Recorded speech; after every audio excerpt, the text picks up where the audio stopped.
We know now that in the early years of the 20th century, this world was being watched by intelligences greater than man's, and yet as mortal as his own. We know now that as human beings busied themselves about their various concerns, they were scrutinized and studied, perhaps almost as narrowly as a man with a microscope might scrutinize the transient creatures that swarm and multiply in a drop of water. With infinite complacence, people went to and fro over the earth about their little affairs, serene in the assurance of their dominion over this small, spinning fragment of solar driftwood, which by chance or by design, man has inherited out of the dark mystery of time and space.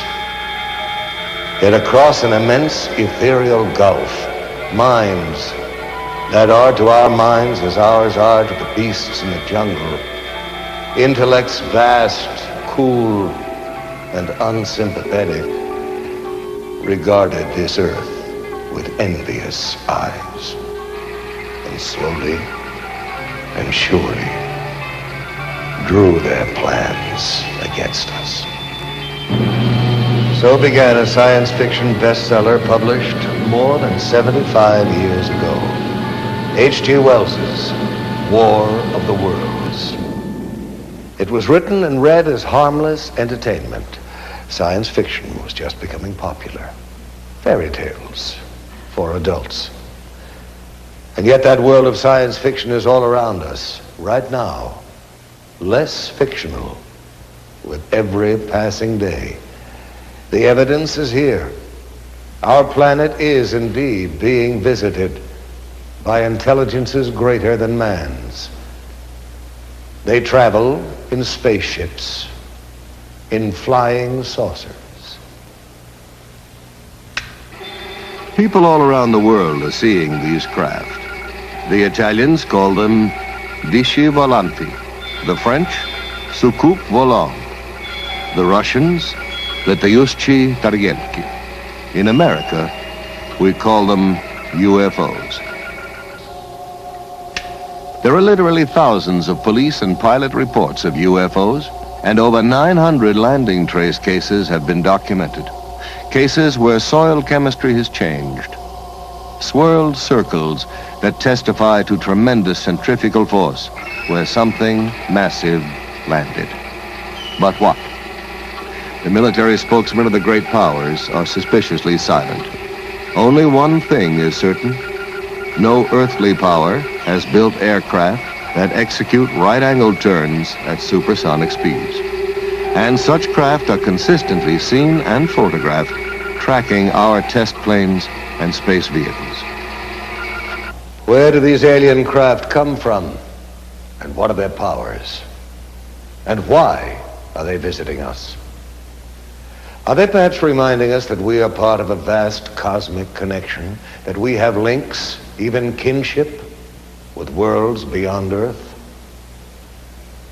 Or are they, as more and more people believe, trying to tell us that the knowledge we need to survive, to grow, is right here on planet Earth, hidden in our science and in our past? Our planet is in crisis, and some say all this has happened before, a long, long time ago, to that mysterious, fabled land, the lost continent of Atlantis. In the 4th century BC, Plato in his dialogues vividly described an island continent beyond the Pillars of Hercules called Atlantis. Ancient Mesopotamian tablets refer to a land destroyed by the Great Flood. The Book of Genesis, the Koran, Mayan legends, the Epic of Gilgamesh, all speak of this once flourishing civilization, whose science, it is said, surpassed ours at the moment of its destruction. What became of Atlantis? According to the records of Egyptian priests, in one cataclysmic day and night, the entire continent sank into the depths of the ocean. Russian physicist Immanuel Velikovsky has suggested that Atlantis became the lost continent after a shift in the Earth's axis.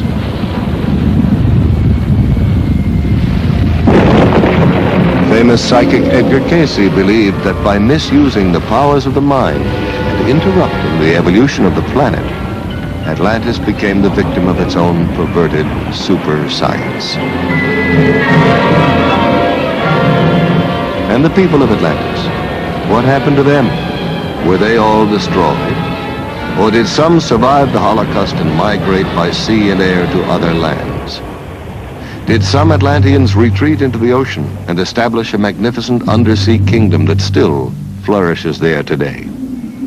Or did they, with their advanced technology, escape into outer space? And have they perhaps, since man first left records on cave walls, been returning in their spaceships to observe us as we build the new Atlantis?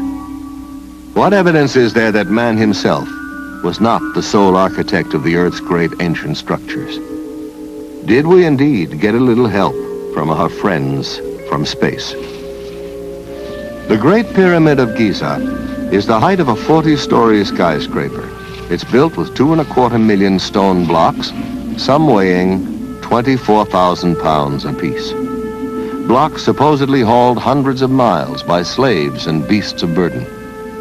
And what of the knowledge necessary for the construction of such a monument? We know now that the Great Pyramid was built facing true north in the exact center of the land map of the world. Not the known world of 2575 BC, but the entire world as we know it today. The only way its architects could have derived such calculations would have been to survey the Earth from high in the air, make a global map, project it flat, then draw meridians through the precise center of the map's land surface. Either that or the information was provided for them by someone else, someone capable of aerial reconnaissance. Some of the pyramids in Spanish America, land of the ancient Mayan, Aztec, and Toltec civilizations, predate even those of Egypt. Tiwanaku, the oldest city in South America, is said to have been constructed by a race of giants whose homeland was destroyed by a great flood.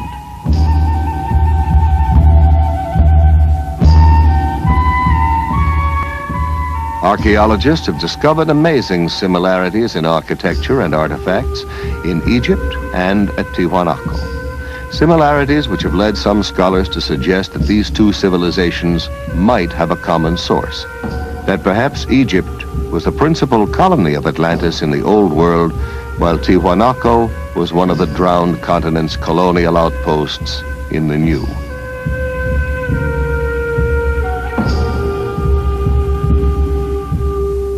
The sacred books and folklore of widely separated lands all tell of days when gods visited this planet wrapped in clouds or conveyed by fiery chariots. Are the gigantic statues on Easter Island faithful representations of ancient astronauts or Atlantean giants?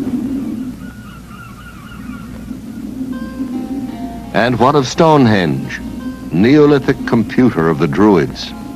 The parallel is not far-fetched, for it would take an IBM computer to decipher the functions of this calendar monument, to predict coming eclipses from the complex alignment of the massive stone slabs, each marking a position of the sun and the moon.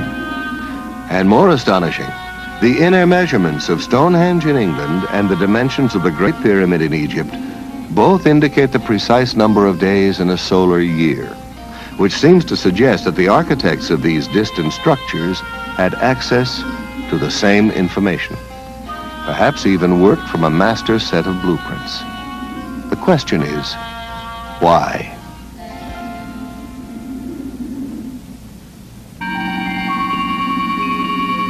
Imagine, if you will, a single team of architects traveling from continent to continent, employing local people to construct navigational aids, great beacons that could be seen from craft orbiting planet Earth. Beacons still operational today. Certainly the most permanent evidence that advanced civilizations have been visiting this planet since ancient times may be seen in these time-defying monuments, a world apart. But let us consider what is happening in our skies today. It was exactly 8:05 p.m. when Air Defense Command received word that a mysterious light was hovering low on the horizon just northeast of Rapid City, South Dakota. Radar operators at Ellsworth Air Force Base shifted their attention to the northeast quadrant of the sky and immediately picked up an unidentified target. Air Traffic Control quickly contacted an F-84 patrolling in the west, asked for an interception, and vectored the jet toward the UFO. A moment later, the jet's radar picked up the unidentified return and locked on. The plane was just 3 miles from its target when the light suddenly moved away with a fantastic burst of speed. The pursuit lasted for 120 miles, but the jet could not gain on the object. Finally, the pilot abandoned the chase. At ground control, the fascinated radar men watched the unknown object change direction and trailed the jet back to the airfield. The evidence is overwhelming that planet Earth is being visited by intelligently controlled extraterrestrial vehicles. In other words, some UFOs are somebody else's spacecraft. There are no good arguments against UFO reality if we consult the evidence. Stanton T. Friedman, nuclear physicist and lecturer, has been consulting the evidence on UFOs for over 15 years. One of the most extraordinary cases he has studied recently was that of Charles Hickson and Calvin Parker, two shipyard workers from Pascagoula, Mississippi, who claimed that while fishing on the bank of the Pascagoula River, a strange craft emitting a bluish light descended and hovered just above the oyster flat 30 feet away from them. Hickson later described how 3 silvery creatures floated out of the craft, grabbed him, and floated him aboard. There was some kind of zipping sound, and when I turned around in this area out here, about 40 or 50 feet out there, there was some kind of craft, you know. It looked like it was going to come right onto the ground. But it came on down and hovered about a foot and a half or 2 feet off of the ground. But we didn't know what to do, you know. The river behind us and that out there, not knowing what it was. So, and then before we had time to really do anything, it seemed like an opening appeared. Toward the end, it was, you know, toward us. And the blue light, it had blue flashing lights as it was, you know, approaching the ground, but then they went out. And when the opening appeared, some source of light came from the inside. It was just almost blinding. Some UFO reports are hard even for governments to dismiss, especially when there are photographs to support the witnesses. At approximately 15 minutes to 10 Monday evening, several citizens from the East Los Angeles area phoned our station and stated that they were observing what they thought was an unidentified flying object. After receiving several of these phone calls, Officer Weinkoop and I were dispatched into the East Los Angeles area to investigate these possible sightings. We observed the object traveling in a southwesterly direction and gave pursuit of the object. While in pursuit, I was passenger officer and I was broadcasting a pursuit to my division watch commander, Sergeant Tigroin of Hollenbeck Division, LAPD. During the pursuit, I managed to take one photograph. This photograph negative was booked into police property using this report and this divisional record number. The spacecraft was oval shaped on top and underneath, like a large pancake blown up in the middle. It did not have any dome like many of them have reported to have had. And it seemed to be about 200 feet in diameter and about 30 feet high. One of the best photographic sequences on record was taken of a UFO over Trindade Island off the coast of Brazil. Military and civilian observers on the Brazilian training ship Almirante Saldanha saw this metallic craft nearly 150 feet long moving in over the sea to circle the island. A professional photographer aboard the ship grabbed his camera and took these photographs, which were officially released to the world by Juscelino Kubitschek, then president of Brazil, as authentic UFO pictures. Evidence of UFO activity over water mounts steadily. Jacques Cousteau has reportedly investigated UFO sightings over South America's Lake Titicaca. Thor Heyerdahl saw strange glowing masses underwater during his famous Kon-Tiki voyage. And there are literally hundreds of reports from marine scientists and ship's crews of mysterious undersea craft. What is the connection between UFOs and water? Are extraterrestrials using the oceans of our world as highly developed bases for successive space expeditions? Or are these craft, as some people believe, piloted by descendants of Atlantean survivors who sought refuge long ago under the sea? What evidence is there to support this speculation? We now have the means to explore our ocean floors, and divers have located vast stretches of what appear to be the paving stones of giants. Stones as huge as the blocks that built the pyramids, crisscrossing the ocean bed in mid-Atlantic. Archaeologists have found the walkways and pillars of an ancient sunken temple off the coast of Bimini in the Bahamas. Are these undersea structures traces of one of the cities of Atlantis? Consider the mysterious triangle-shaped area in the Caribbean Sea that extends from the edge of the Gulf Stream about 150 miles east of Fort Lauderdale, Florida, to 40 degrees west latitude in the mid-Atlantic. Known in olden times as the Sargasso Sea, this area is a graveyard of the unexplained. It's a place where strange things happen to compasses. Strange things happen to time. Down through the centuries, this watery graveyard has claimed Spanish galleons, windjammers, steamships, supertankers, pleasure yachts, and aircraft. Almost all disappeared without trace, as if the tentacles of some mythical monster had reached out and seized them. This area is known today as the Bermuda Triangle, or Devil's Triangle. On December 5th, 1945, 5 TBM Avenger torpedo bombers under the command of Lieutenant Charles C. Taylor took off from Fort Lauderdale Naval Air Station on a routine navigational mission. Surface winds of 20 knots, skies clear, visibility unlimited. Suddenly, just 15 minutes before the flight was due to land, Fort Lauderdale Tower picked up Lieutenant Taylor's frantic voice. The time, 4 p.m. Calling the tower. This is an emergency. We seem to be off course. We cannot see land. Repeat, we cannot see land. What is your position? We're not sure of our position. We can't be sure just where we are. We seem to be lost. Assume bearing due west. Well, we don't know which way is west. Everything is wrong. We can't be sure of any direction. Looks like we're entering white water now. I tell you, we're completely lost. Then, at 4:25 p.m.,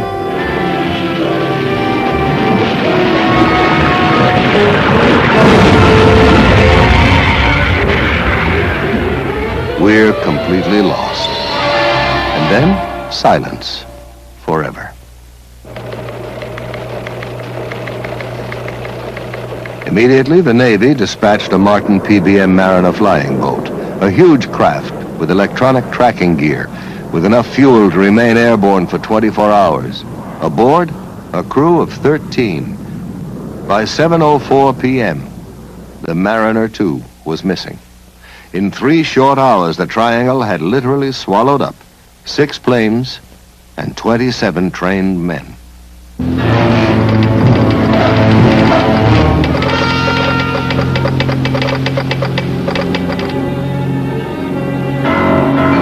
By dawn the following day, the greatest air-sea rescue search ever launched was underway. 242 aircraft and 18 ships scoured the area known as the Devil's Triangle, but not a trace was found. Not an oil slick, not a piece of wreckage, not a life raft. Nothing.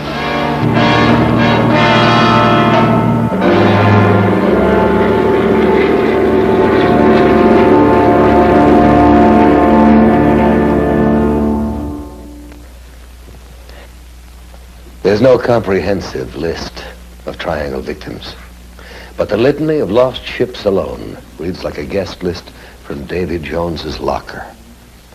United States ship Nina, United States ship Grampus, the steamship Santa Clara, Star Ariel, the Home Sweet Home, the steamships Hewitt, Corner, Slocum, the Marine Sulphur Queen, the Southern District, the City Bell, the George Boston, the Raifuku Maru, and on and on and on. Ship names that descend from mythology, the steamship Rubicon, the Nereus, the Proteus, the Cyclops, the Constellation, the steamship Witchcraft. Theories about the triangle range from piracy to tunnels into other dimensions, other time zones. Physicists have suggested that the lost ships and planes may have been victims of a magnetic phenomenon that disrupts radio communications, causes flight instruments to malfunction, but there is no conclusive explanation. The ominous question remains. Is this area controlled by some unknown intelligence? We are currently spending millions of dollars exploring the ocean's bed. Project Moho drilled 600-foot shafts beneath 12,000 feet of water in an attempt to decode the mysteries of the Earth's crust. And along with archaeologists and oceanographers, parapsychologists are joining in the search to locate evidence of the legendary lost continent of Atlantis.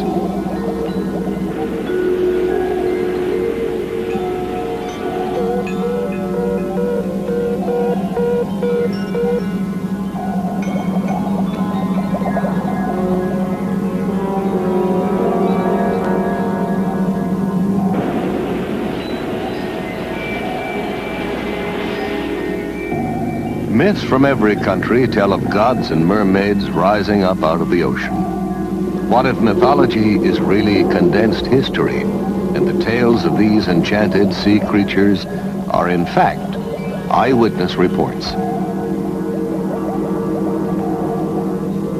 What if the whale that snatched Jonah from the raging sea was actually an underwater craft?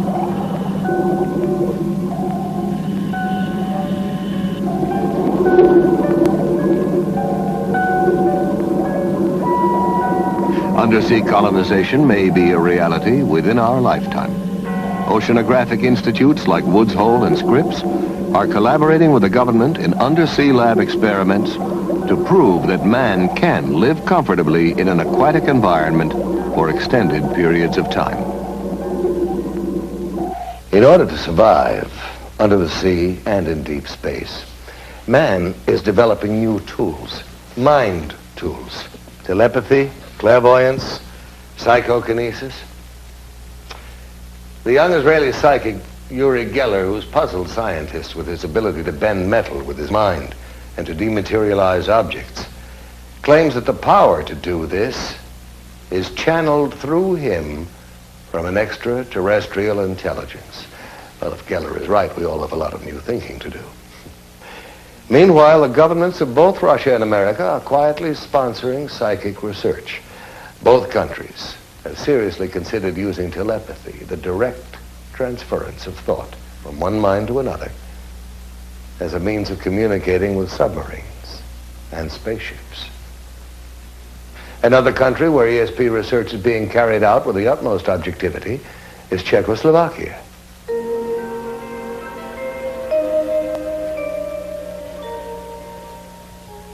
Here in a Czech laboratory, we are watching an experiment in telepathy. The subject is being placed in a deep hypnotic trance in order to free the unconscious to receive the message which will be relayed to him.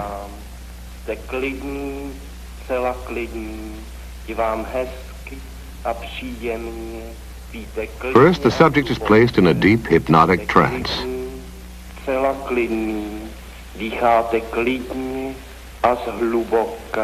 Hlubokým spánkem, spíte nejhlubším spánkem.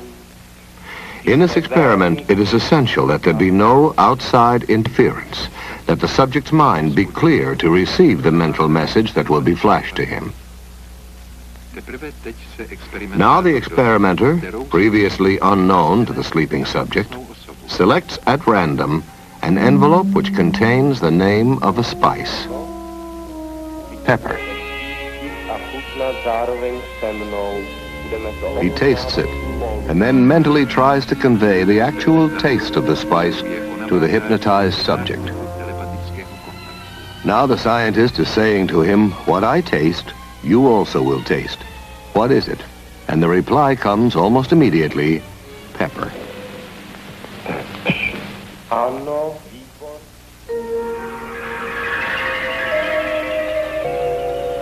Psychokinesis, the ability to move physical objects with the force of the mind, is also a subject of intense interest to science and to the military.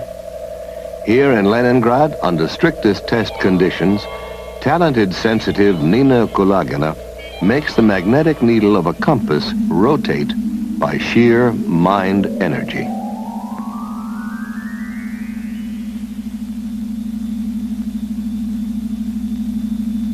Russian scientists have found that while demonstrating this ability, the magnetic field surrounding Madame Kulagina's body is only 10 times less powerful than that of the Earth itself. Using this same energy, Madame Kulagina can also make non-magnetic objects like these matchsticks, shielded under glass, creep toward her across the table.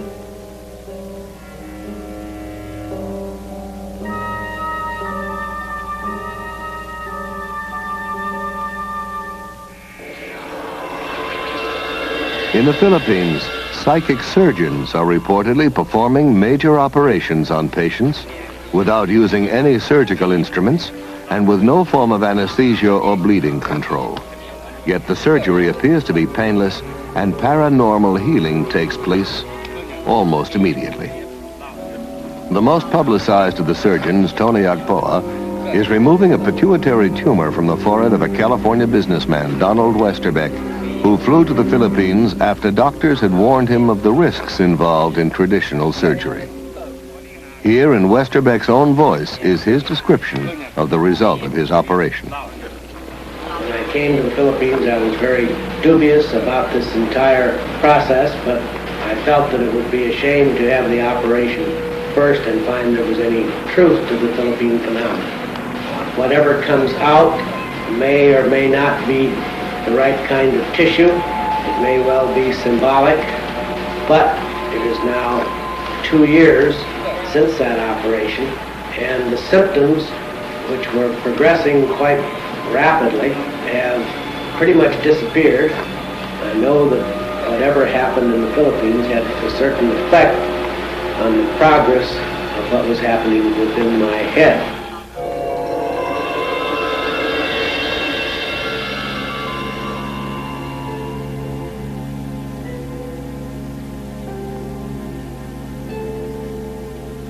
You're here for a psychic healing. We have healers here who actually laying on of the hands. Now, whatever your ailment will be affected. In some cases sooner, in some cases a little bit later. You'll be subject to psychic healing. You'll also be subject to psychic readings that'll help us determine what your particular problem happens to be. The healers have this energy that flows through them, imparting a psychic energy. And this energy will flow to whatever part of the body. I think that most people that really get into healing professions feel like they have some kind of healing ability. They may not know what it is, but I think they get into healing because they're kind of led into it. I mean, physicians, nurses, even chiropractors and others. Have you been doing any heat treatment or infrared or? Nothing. This observer is a licensed physician, an MD, one of the first to inquire into this unusual method of healing to see what it has to offer to his profession. Oh, absolutely. Absolutely. No, there's no known physical cause for rheumatoid arthritis, and not really for the other kind, osteoarthritis either. Our usual procedure is to take psychic readings. This is a group of gifted sensitives who possess the extraordinary ability to diagnose a patient's illness by a method known as body scanning. They record their estimate of the possible illness by picking up vibrations directly from the sick person or by holding something belonging to her. Sometimes there is an actual transference of pain from the sick person to the diagnostician.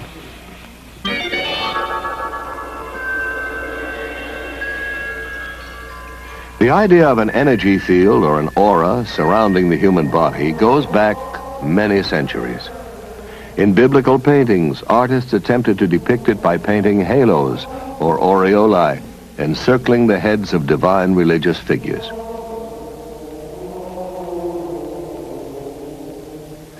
Rather more recently, this NASA picture shows Apollo 12 astronaut Pete Conrad on the moon with a bluish glow around him.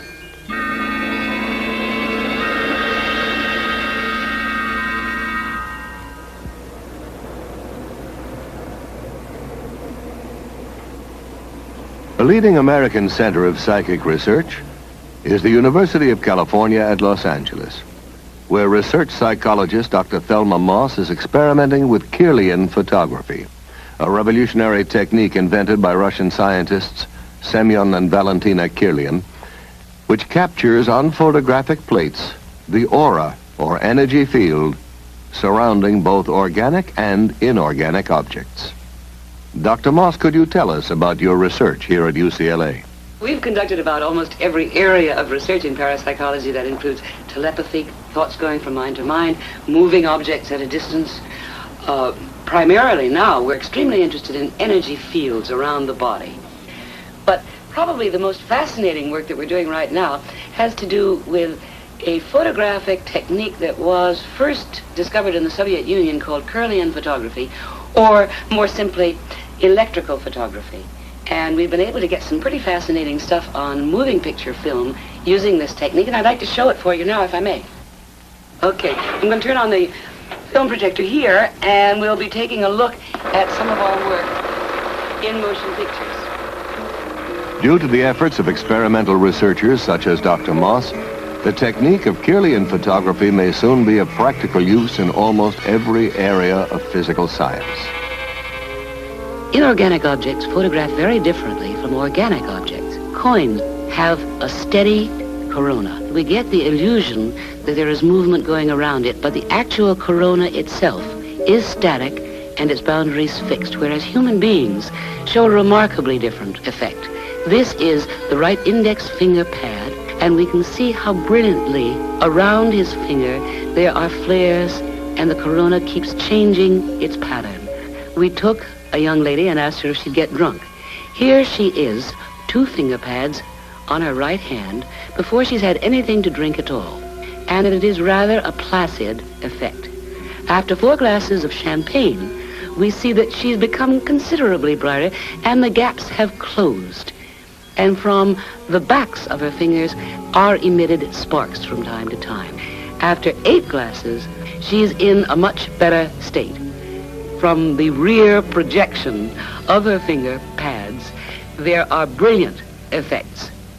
Now we tried before and during kissing. This is the left and right, male and female, before kissing, and we can see that the coronas of both are rather dim, with a gap definitely existing between their fingers at the point where they are almost but not quite touching. These same subjects were photographed during a kiss. Their coronas have become considerably brighter and, in fact, are reaching out toward each other, perhaps the woman reaching out a bit more to the man than the man is toward the woman. Here we find an extraordinary example, which doesn't happen very often. Do you notice the red blob of light appearing between the 2 people?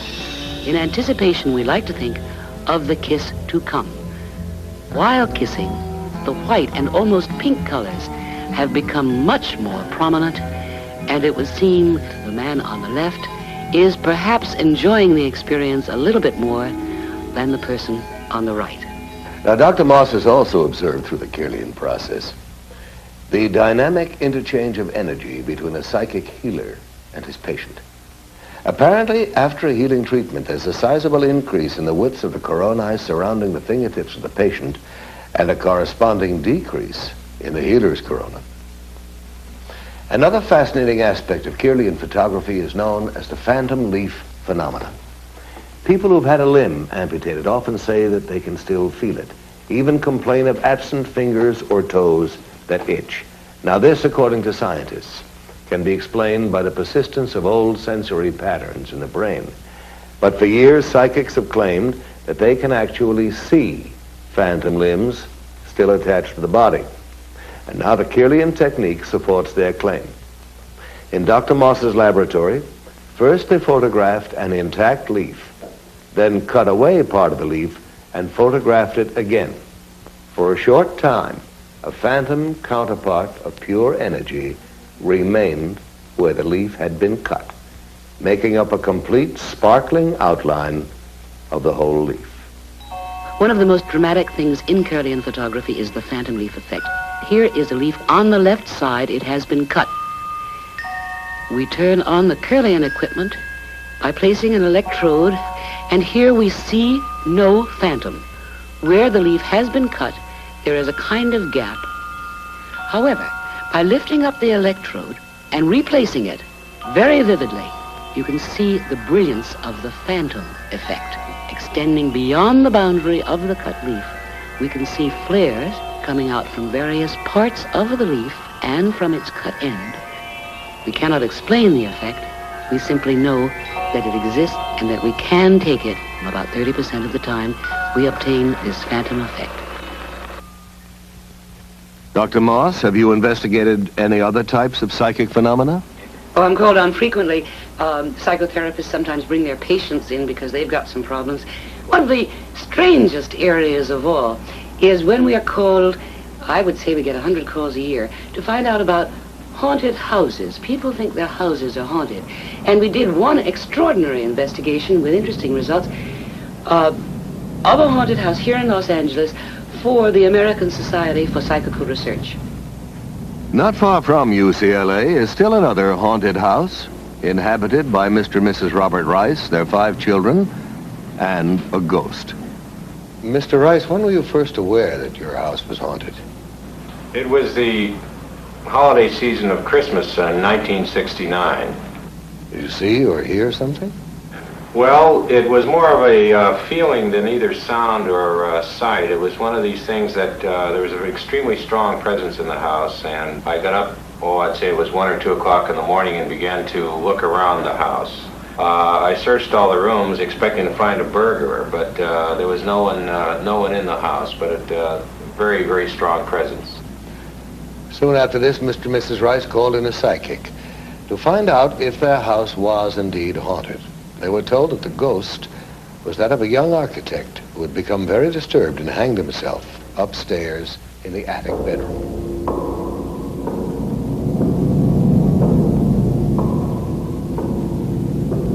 Well, I was working in my studio downstairs. I'm a painter, and this individual had become such a familiar part of our family after a number of years that I more or less tried to communicate with him on working in this painting.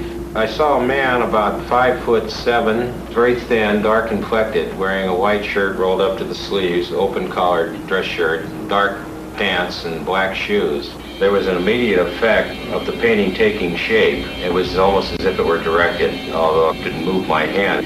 It's not really a painting of him as he looks, it's more of a feeling of his personality. The California Society for Psychical Research came to the Rice's house to investigate the case.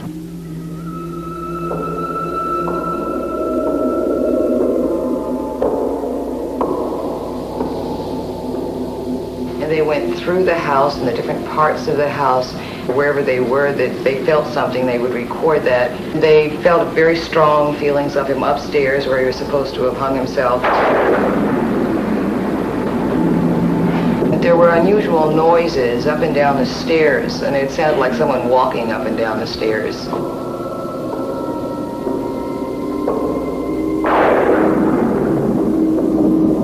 They also saw him in the same light and described him in the same manner that we had seen him.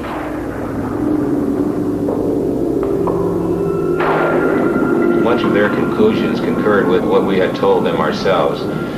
In view of the 5 children, there are absolutely no problems whatsoever. They're very aware of what's happened. It really doesn't bother them. They're used to the idea. We've never been afraid of him, and it's never bothered us living here, and we've been here for 5 years. Actually, we've kind of enjoyed having him as a silent member of the family.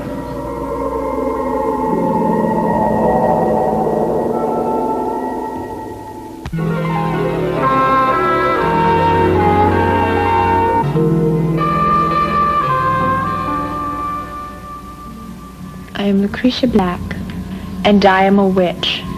I practice witchcraft. I have always been a witch.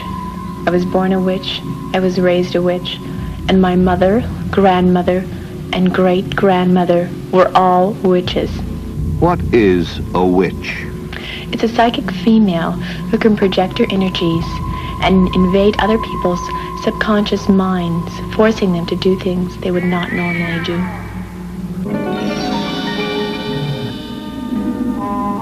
This is Witches' Mill in England, where in the Middle Ages, witches practiced their ancient art. There are witches who worship nature spirits and use plants and herbs to make potions for the sick. Witches who cast spells to dry up a neighbor's cow or blight his crop. Witches who wore charms and amulets to dispel the dark forces. In England, in medieval times, the church burned and hanged witches, blaming them when someone became sick or died. In France, Joan of Arc was burned at the stake because the church was afraid of her amazing psychic powers. Down through the ages, people with psychic ability have been falsely accused of being witches. And as recently as 1970, in San Jose, California, an ordinary Midwestern housewife was charged with practicing witchcraft.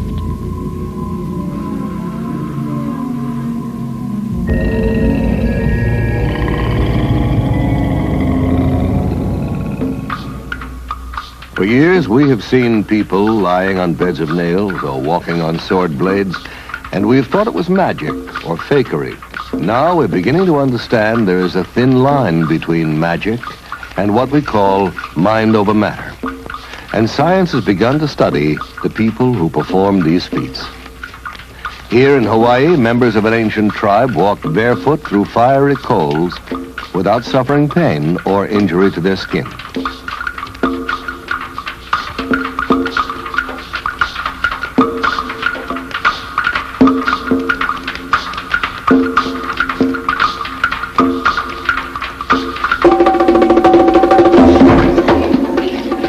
All around the world, highly specialized rituals are performed that tug at the deepest unreasoning levels of the human mind.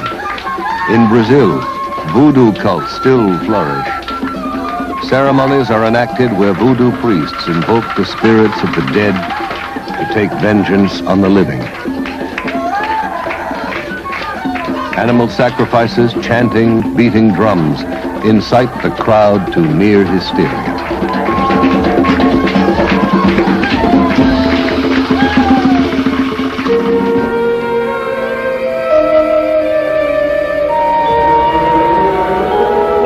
Questionable occult ceremonies are not limited to the more primitive areas of the world.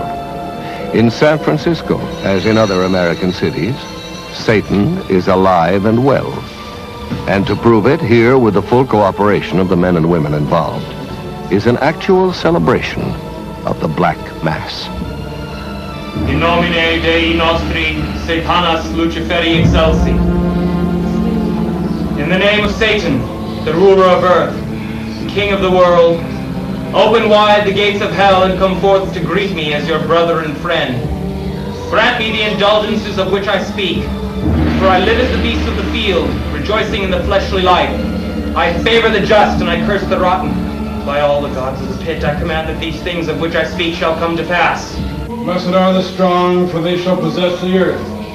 Cursed are the weak, for they shall inherit the yoke. Blessed are the bold, for they shall be masters of the world. Cursed are the righteously humble, for they shall be trodden under cloven hoofs. Hail Satan! Hail Satan! Hail Satan!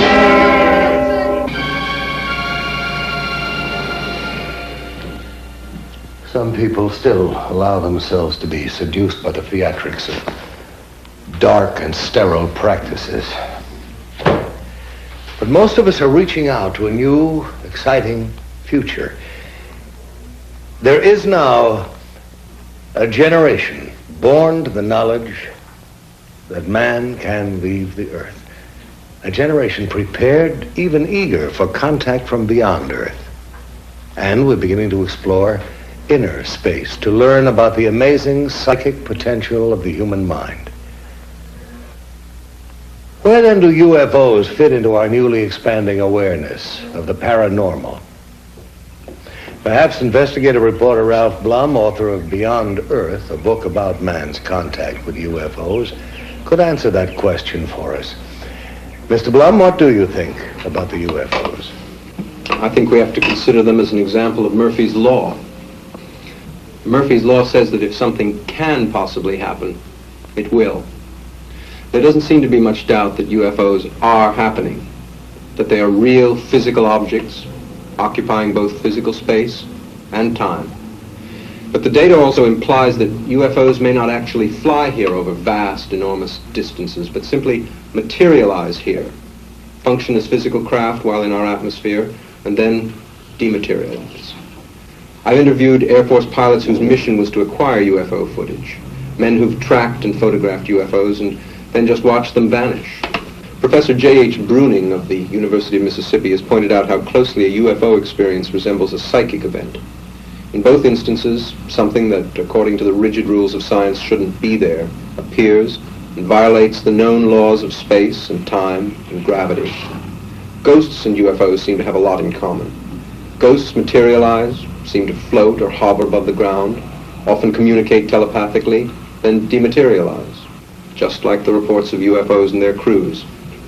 These and other fascinating phenomena such as time loss, teleportation, and spontaneous healing are all associated both with occult and UFO experiences. And I'm inclined to agree with astronomer Alan Hynek, who suggested that we may be dealing with an intelligence that knows more about the physical world than we do, more about the psychic world, and is using it all. Mr. Blum, I understand that you got down to Pascagoula, Mississippi, just 36 hours after Charles Hickson and Calvin Parker had their UFO encounter. Yes, I did. It was the first time I'd seen for myself the profoundly disturbing effect of such an experience, not only on the two men, but on the entire town. Nothing that powerful had happened to Pascagoula since Hurricane Camille hit the Gulf Coast. And it was quite impossible to sit in the same room with Charlie and Calvin and not believe that something terrifying had happened to them. They had me one on this arm like this, and on the other one, you know, they had my other arm like that. And I just seemed to lift up to the same height they were off the ground, and we just moved into the craft. Now inside, how did they lay you out? Do you remember how it happened? Yes. I didn't see any tables or chairs or anything in there. I'm not saying it wasn't in there because the light was almost blinding, but I didn't see any. And when they carried me inside, they seemed to just lean me back, you know.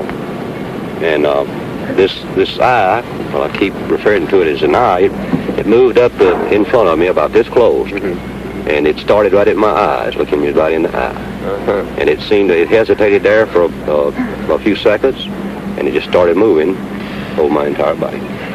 When they brought me from the craft that along this area here, and they didn't drop me, you know, they just released me back to the ground.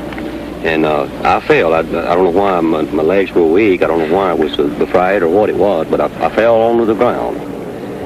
And that's when I seen Calvin. He's standing right over here in this area, and he was standing facing the river with his arms outstretched like that, just like he was staring at something. A man in Missouri gave a paper on 546 landing cases from 34 countries. These all involve traces, that is, where some marks were left after the UFO took off. One place where this happened was on the Johnson Farm in Delphos, Kansas, November 2nd, 1971. The strange marks in the middle there are a ring of soil affected by a UFO. There are a whole host of tests run on the ring. It's clear that something strange happened to the soil as far down as 14 inches deep. To give you an example of what happens to soil, the soil on the left was from that ring, obviously different in color and texture, and I might say from laboratory tests also different in composition from the normal soil on the right. As long as UFOs remain in the air and perform impossible acrobatics, we can all enjoy arguments about who is hallucinating. And the military can tell the anxious citizens you did not see a flying saucer. That was Venus, or swamp gas, or migrating geese, or whatever. But all that changes when a UFO lands and aliens disembark. One of the most amazing and agonizing of such experiences involved a couple named Betty and Barney Hill.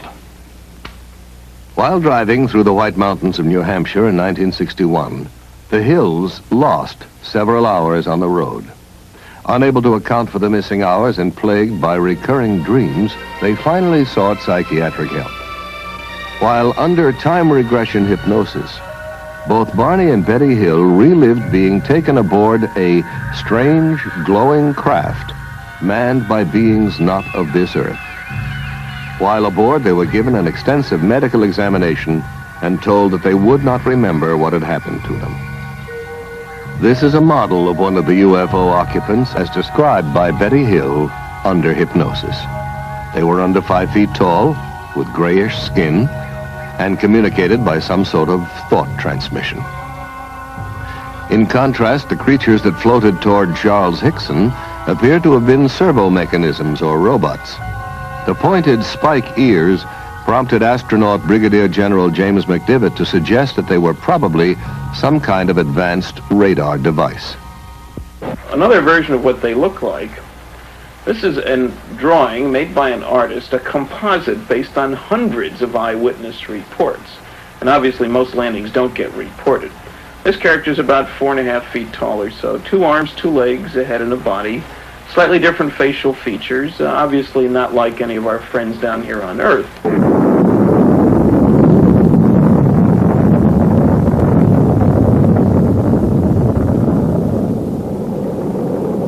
However, there are definite parallels in behavior. They have Earth excursion modules, which behave very like our lunar excursion modules. Take our Apollo program. We have strange-looking flying craft carried on board a launch vehicle. They hover out in the boondocks on the moon, land, a couple of humanoid-looking creatures climb out, wander around, pick up rock samples, play games, then re-enter their craft, lift off, disturbing the soil behind them, rendezvous with the mothership, and zip off toward another planetary body. The same sequence, in fact, that have been observed here by UFO witnesses. One of our pioneer astronauts was Brigadier General James McDivitt. In 1965, General McDivitt spent 4 days in outer space as command pilot of Gemini 4. General McDivitt, have you ever seen a UFO? Yes. During my flight on Gemini 4 in 1965, I saw an object in space fairly close to our spacecraft that I could not identify. It looked to me like maybe the upper stage of another rocket. I tried to take some pictures of it, but unfortunately the pictures did not come out properly. We never were able to identify what it was, and all of our ground radar tracking data indicated that there shouldn't have been another object anywhere near us at the time. General McDivitt, do you know anyone else who claims to have seen a UFO? Well, yes. As a matter of fact, I know all kinds of people who claim to have seen them. Some of them are very legitimate, and some of them I think are just having fun. I had an opportunity recently to meet a gentleman from Mississippi who claims to have actually been taken into a spacecraft. And quite frankly, I believe that that gentleman is telling what he considers to be the truth. He wasn't looking for publicity. He wasn't trying to be funny. He was trying to be very honest. He was very sincere. And quite frankly, I walked away from the whole conversation with him believing that what he said is true as far as he's concerned. Well, I kind of thought it was people at first, you know, off like that.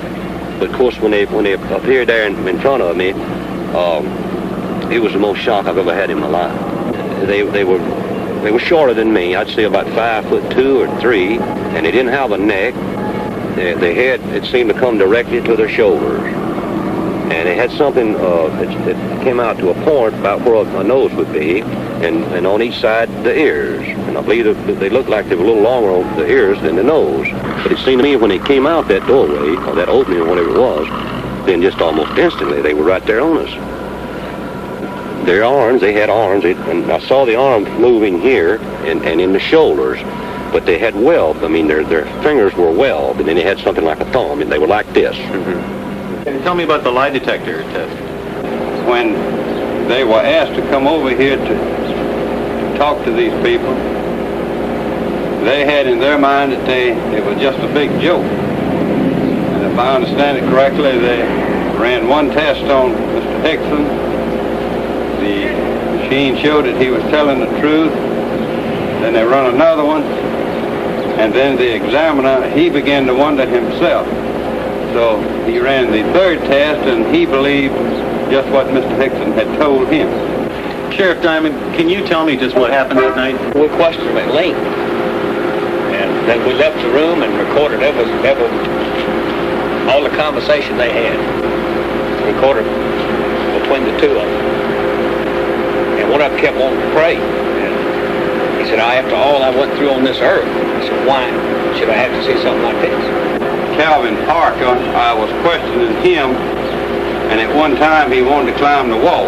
That's how nervous and how shook up he was.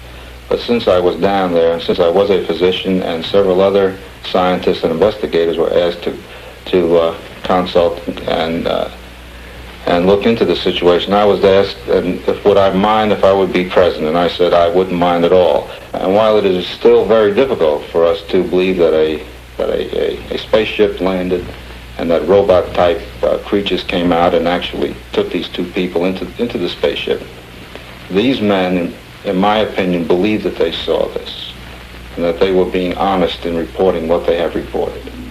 Charles Hickson's story is not unique.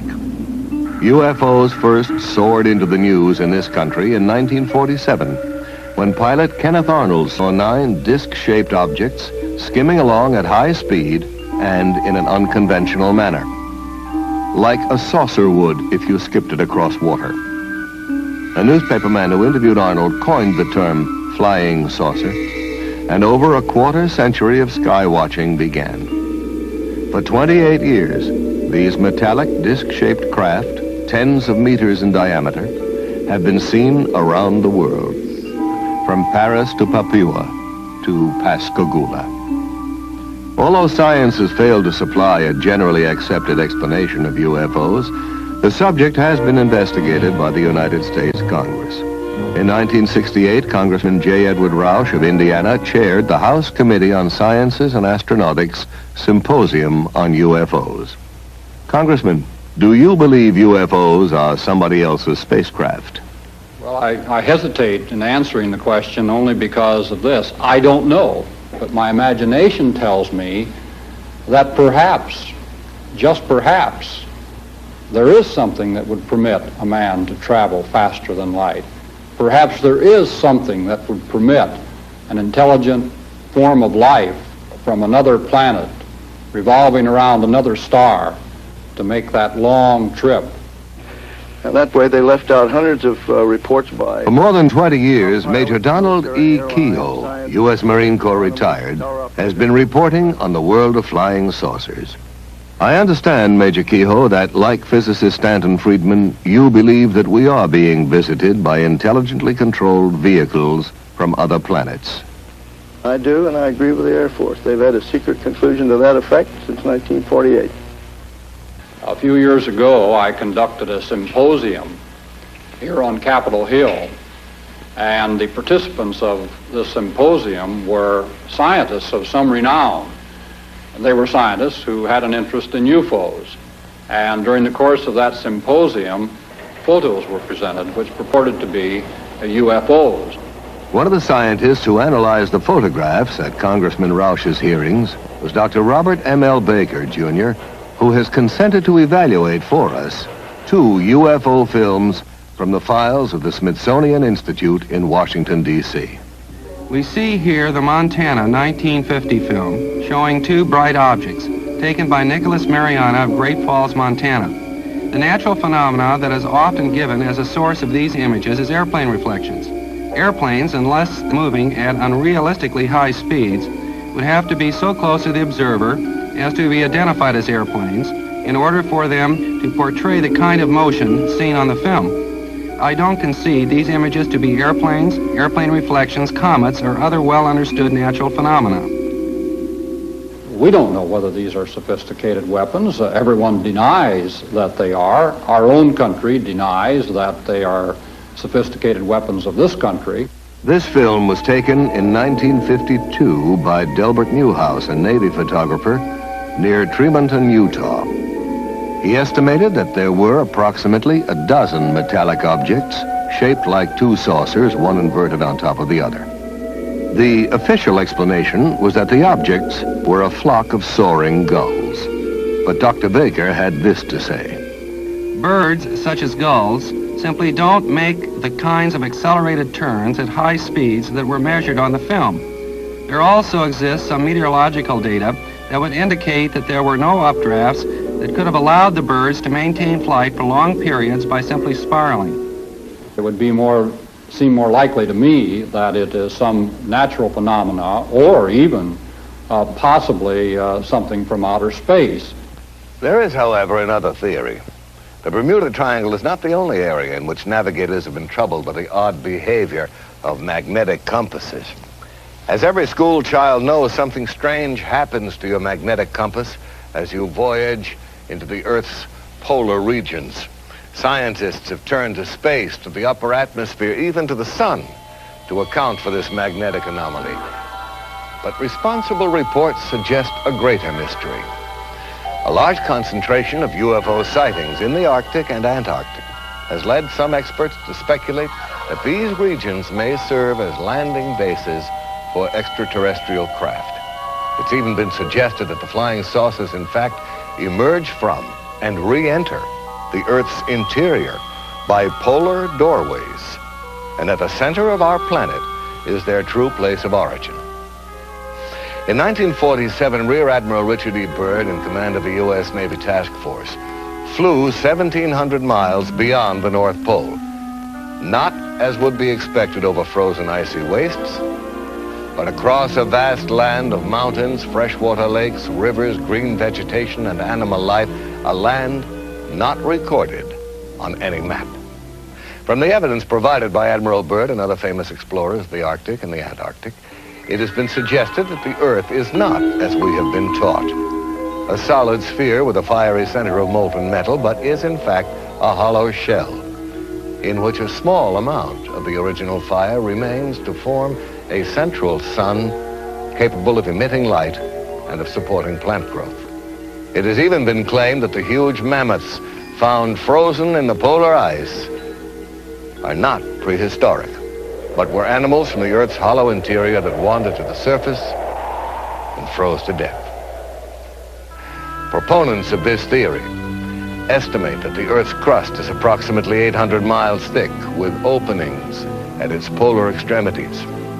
They suggest that Admiral Byrd and other explorers actually entered the openings leading to the Earth's interior without knowing it. These explorers assumed that they were still traversing the outer surface because the downward slope of the entrance is so gradual and because they could not see the other side of the opening, which is hundreds of miles away. Almost to a man, scientists ridicule the hollow Earth theory. They will tell you that the only hollow spaces anywhere near the poles are located in the heads of those who believe in the theory. And yet a number of disquieting questions remain unanswered. How then do we account for the warming effect, the presence of increasingly warm winds as one travels north beyond 70 degrees latitude? Why do these winds carry enormous quantities of black dust? Why does colored pollen stain the snow red, green, and yellow over thousands of square miles of the Arctic? Why are all icebergs composed of fresh water? And why do explorers find tropical seeds and plants and even trees floating in the fresh water off these icebergs? Where do all these things come from? Well, the answer to these questions is obvious to anyone who believes in the existence of an unexplored region hidden in the Earth's interior. But the hollow Earth theory is not limited to this planet. In his book, A Journey to the Earth's Interior, Marshall B. Gardner discusses the bright lights seen shining from the polar caps of Mars, Venus, and Mercury. Concludes that these planets also have hollow interiors and central suns. According to Gardner, the aurora borealis, the northern lights, result from the rays of that central sun inside the Earth, projected through the polar opening into the night sky. Now, before we join in the laughter of scientists at these notions, we should remember that 100 years ago, the world's most prominent astronomers staked their reputations on the fact that rocks did not fall from the sky. Today, these rocks are called meteorites. Science, like any living thing, must grow. Now, one of the crucial new questions for scientists is how to travel through deep space. Are there cosmic arteries, openings maybe in the fabric of the space-time continuum? In the past, man ascribed immortality to the stars. But now we know that, like ourselves, stars are born, grow old, and eventually die.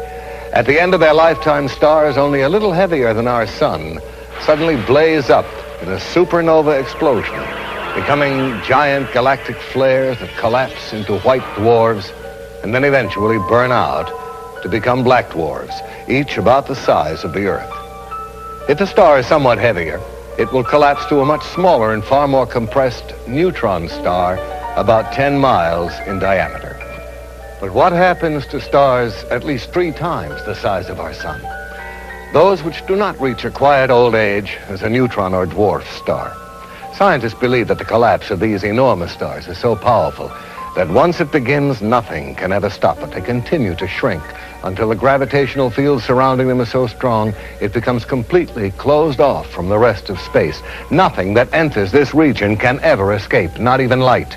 And so these stars become invisible black holes in the fabric of space. Stars that have blinked out and died, yet are still there, exercising a devastating effect on every particle of matter that enters their gravitational fields. Where gravity is so intense, it warps space, imprisons light, halts time. Astronomers are now speculating about the possibilities of huge rotating black holes in which the tremendous distortion of time and space is so extreme as to generate a passageway to another world. A future astronaut plunging down a rotating black hole could perhaps never return or communicate again with our world. But he might emerge in a different time, a different corner of the universe, or perhaps even a different universe. And it's not so unlikely that an advanced technological civilization could have overcome the hazards of black hole travel, harnessed their power to voyage through time as well as through space. In his stunning book, The Cosmic Connection, astronomer Carl Sagan imagines for us a federation of societies in the galaxy that have established a black hole rapid transit system in which a vehicle is rapidly routed through an interlaced network of black holes to that black hole nearest to its destination. As even more dramatic evidence of interplanetary penetration, we can look to Siberia just after the turn of the century. An unidentified space object hurtled toward Earth at over 30,000 miles an hour. Trailing streams of fire, it broke into our atmosphere, and then came the explosion.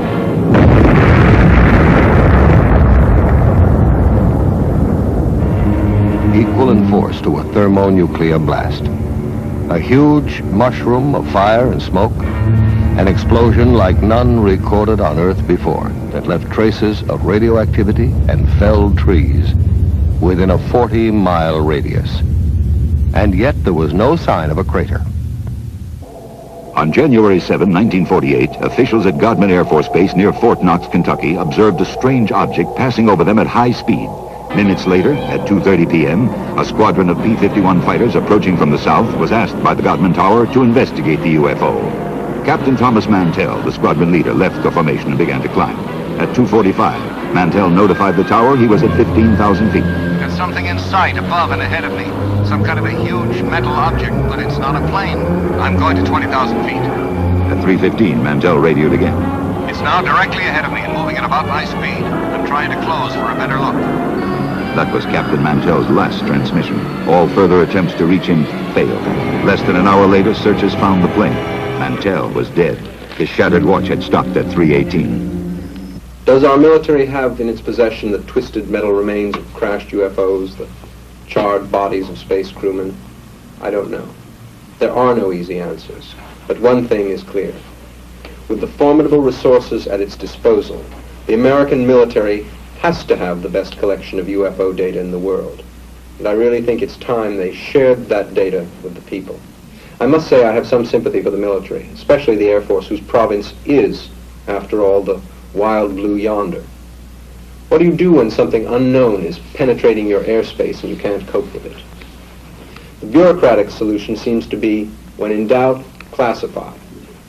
But I also have real sympathy with the people who are the victims of this policy, people whose lives will never be the same because they had the courage to report what they saw.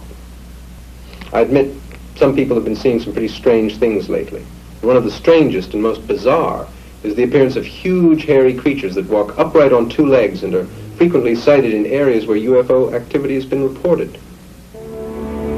Somewhere in these dense forests lurks something for whose origin and existence science can offer no earthly explanation.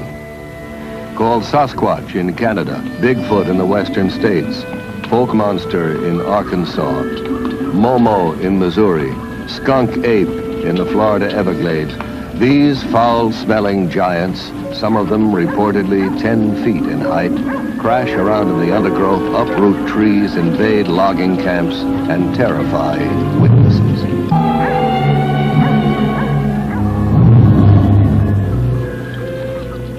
What are these creatures? Where do they come from? How did they get here? Recently, an astonishing number of Bigfoot reports have coincided with UFO sightings and landings. Are the UFOs dropping these creatures here to see if they can live on our Earth? And why has no one found any bones or the remains of one of them? Do these giants, as psychic Peter Herkus claims, decompose into powder when they die? Or are they perhaps picked up again by the UFOs to be examined in alien laboratories?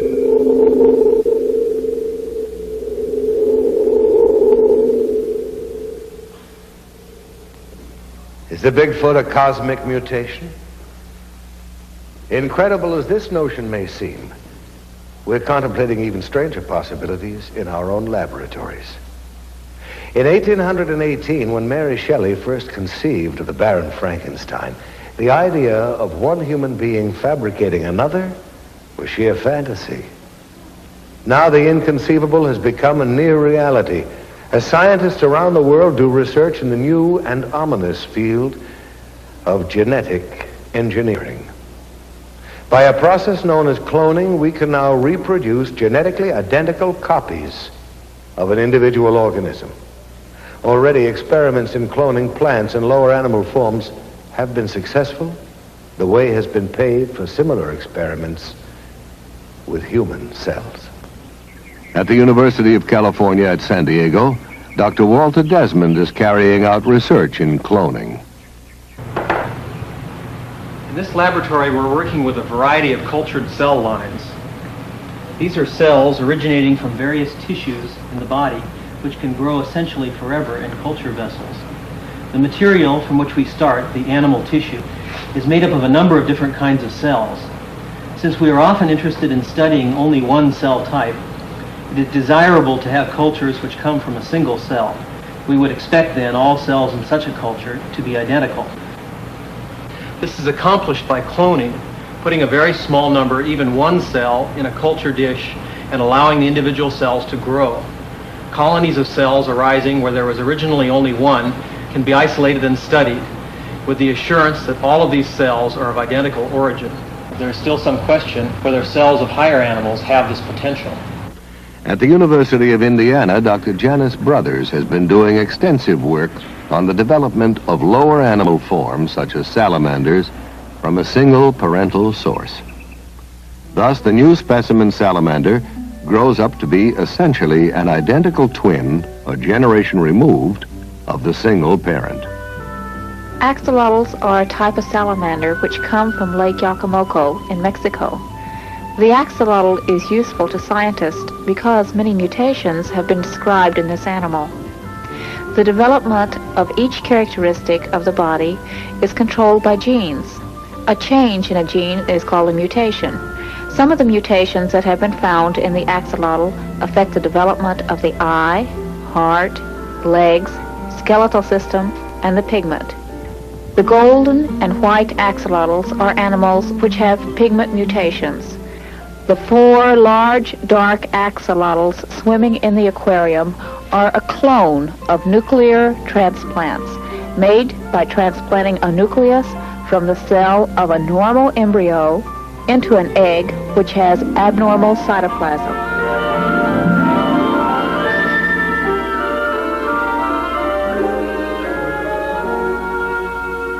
First, man thought that only man possessed communication systems. Then we made friends with the dolphin. And now plants take their place among the communicating life forms of this planet. Since 1969, Marcel Vogel, a senior research chemist at IBM, has been actively engaged in the study of man-plant communication. Vogel believes not only that plants respond to our thoughts, but that they are supersensitive instruments for measuring our emotions. Working with green broad-leaved houseplants like this philodendron, Vogel wraps a copper wire around the plant and attaches a small stainless steel electrode to the plant leaf. The wire is then hooked up to an amplifier and polygraph recorder, and he is ready to establish a stable baseline, a sort of plant heartbeat on the graph. One of the earliest experiments that we did was the threat of attack. With the help of his assistant, Chuck Mignosa, Vogel will now attempt to project thoughts of attack and then monitor the plant's response. So what I'd like to have you do, Chuck, is to build a strong thought form of an attack. Chuck, think a strong thought of attack and then commit the act on the plant. Any shift of the needle on the graph is regarded by Vogel as a response from the plant. When the needle jumps wildly, it is the electrical equivalent of a human scream. Next, we will see both Marcel Vogel's and the plant's response to his assistant, Tom Montalbano's directed thoughts. Both the plant and Marcel Vogel are tied into the narcophysiograph biofeedback machine. This is the plant response telemetered through the stainless steel electrodes. Here is Marcel's galvanic skin response. This trace is Marcel's pressure and his cardiovascular relaxation and tension of the blood vessels. This trace is the temperature variation coming from Marcel's hand. As you can see, it's lowering. Now be quiet. Now I'll focus into you, Tom. Tom, do you like women? Definitely. Now it's responding to you. And this time I'll focus onto your liking of women. Now here you have my response to your thought, but nothing with the plant yet. Now we're getting an emotion, a response, you see, right here. I had a thought of doing some healing work. Good. Now repeat that operation, that thought. There's the repeat. There you picked it up. Now it transferred. See, your mind was locked in. There's the thought finally transferred. All right. Look at this. There's a response to our personal interaction. It's always a thrill to me when I see this happen, because it's hard to believe that we are all linked together with thought. So we really become one with each other and nature. And that's why I love this type of work. Now here's my response to the thought of love. I said the word love. Look at the Marcel Vogel is pointing out how, with identical equipment, the plant's response is greater than his own. That it actually picks up more information and is therefore a finer instrument for measuring emotion than man himself. Research into the secret life of plants raises some awesome moral questions. Should we, for instance, give up cutting roses in our gardens? Should we eat only vegetables that have died a natural death? And what is natural when we speak of death? The human race has come a long way since Faust sold his soul to the devil. Now we are ready to negotiate with death, to treat dying and death as a disease, and a curable disease at that. In March of 1963, biologists at the University of Oklahoma confirmed that the skin cells of the Egyptian princess Mene were still intact and, in effect, alive. Yet Princess Mene has been dead for several thousand years. Ancient Egyptian priests apparently knew many of the secrets of life preservation, secrets we are now in the process of rediscovering through a branch of science so new that most people have never heard of it. The name is cryonics. Cryonics is a program of extended life. Because of the tremendous gap between the research laboratory and the general practitioner's office, it appears it is no longer appropriate to bury or cremate an individual simply because he is suffering from a terminal disease and has suffered a cardiac arrest. In fact, there is much more we can do utilizing the newest developments and breakthroughs in the science of cryobiology.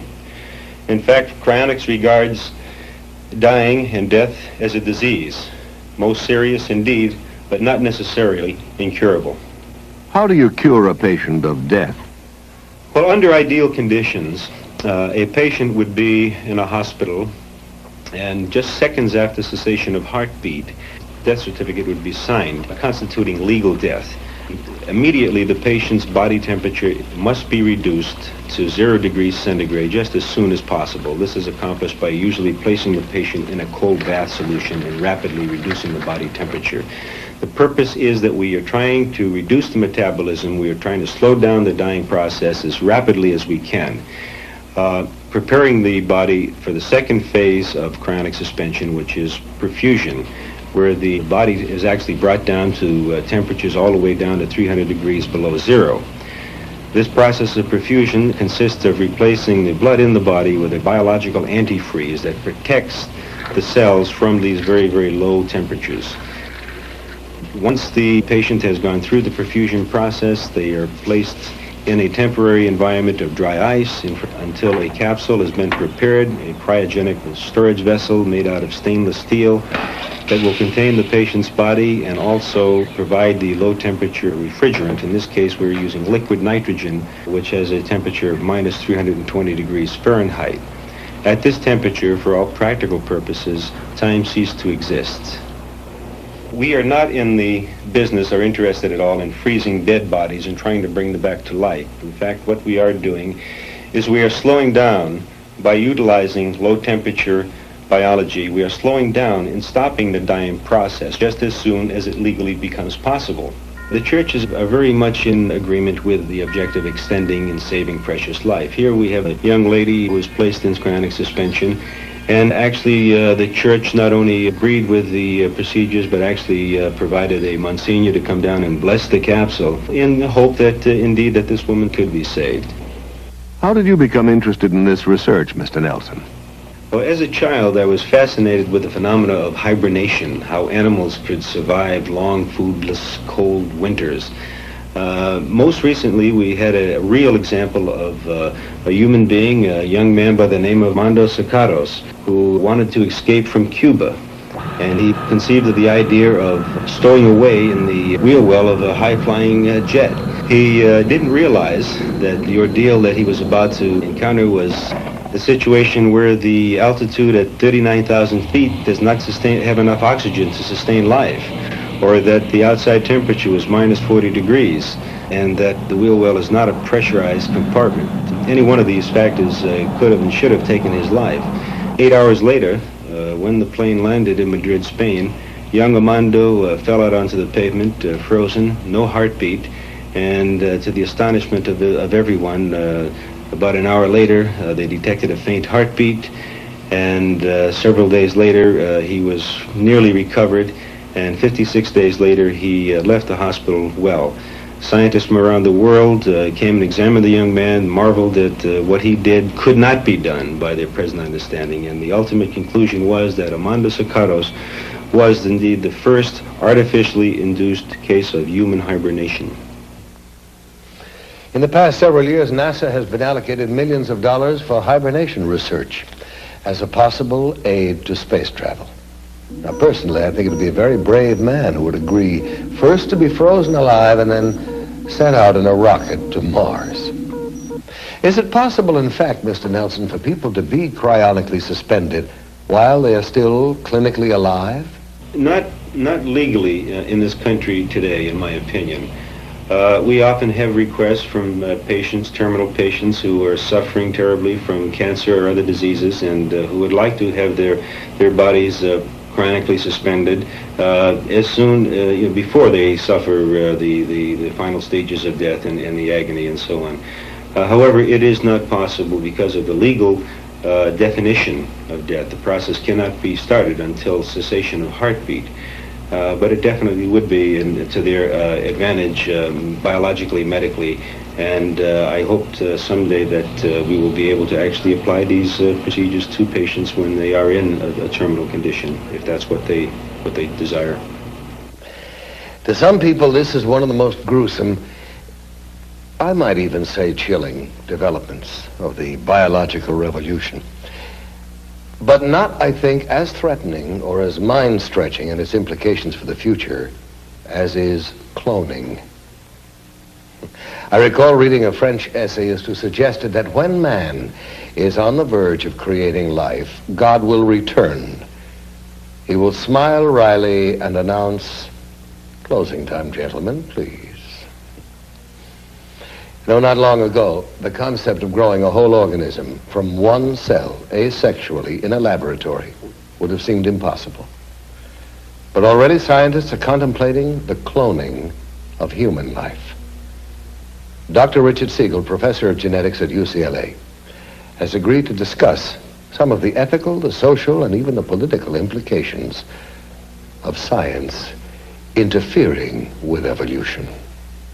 Dr. Siegel, is it likely, in your opinion, that cloned man will become a reality in the near future? The very definite possibility exists that in the foreseeable future, it will be possible to clone the most complex mammal of all, man himself. We have the theory, we have the scientific know-how. However, some of the very specialized techniques that are required have not yet been achieved. But there's reason to believe that with the concerted effort, some of the barriers that now exist can be avoided. Were human cloning finally achieved, and I must emphasize that it has not yet been done, I think that it would raise some very remarkable ethical problems for all mankind. After all, here would be a group of people who would have no proper father, no proper mother, no family, who would recognize from the outset that they were Xerox copies, as it were, of people who exist or had recently existed. And to contend with this through their lifetimes would present a most difficult problem that would finally have to be dealt with. Whether it would be psychiatric, psychological, I don't know. I would not like to be a Xerox copy myself. Certainly cloning would raise, too, some very practical problems for man. For example, one can think immediately, a dictator who could clone for himself a superior fighting force, people that would be virtually invincible as an armed force, people who could be programmed so that they would have no mental blocks against fighting. They would have no question but to go out and kill or do the bidding of the dictator. Now here's another possibility, really very intriguing, but at the same time quite frightening. We can imagine that a very wealthy, very powerful individual might have a dozen or so clones of himself prepared. And these could be kept in storage, as it were, and could be used when called upon as a source of spare parts. For example, when this wealthy old man's heart began to give out, he could get a new heart, a transplant, from one of his cloned copies. And there would be no danger whatsoever of transplant rejection. The heart would be destined to take and would function normally. Similarly, in the case of some horrible accident, if a leg were removed or horribly damaged in the case of the wealthy man, a spare part again could be taken from a cloned copy, and this could be used to function. But here's the question. What do we do with the copy? from whom the spare part has been removed. What indeed would we do with all those pieces and parts and almost persons? What would we call the debris? Has man become too arrogant? Do we already believe there is nothing that science and technology could not eventually solve? Are we indeed the new Atlantis? The challenge that confronts us is as enormous as it is exciting. We are ready to tap new resources: telepathy, psychokinesis, Bigfoot and black masses, UFOs and Atlantis, Kirlian photography, cloning, and cryonics. These subjects all have one thing indisputably in common. People want to know more about them, to learn to forge new tools for mankind's future on Earth and beyond. Where are these new concepts and talents coming from? Are they imprinted in us from the beginning? Or are we being programmed from without, in the sense that the Lord once programmed Moses for survival? Are some of us again in contact with angels, technological angels, if you like, who are better at the game and wiser? I don't know. I think that they know more of what's going on down here on this earth than we think. And I don't know, they might have been, you might say, looking for somebody that could, you might say, hold up under the strain and convince people that there is another world and there's some kind of life on that world. They. Who are they? Well, we're living in a troubled time. So perhaps the most pleasing theory is that they are from planet Earth itself, from far in the future, when we have at last learned to travel backward in time. I like that. Because if that theory is correct, if they are our own descendants, if they are from the future, why then it means we made it. We survived.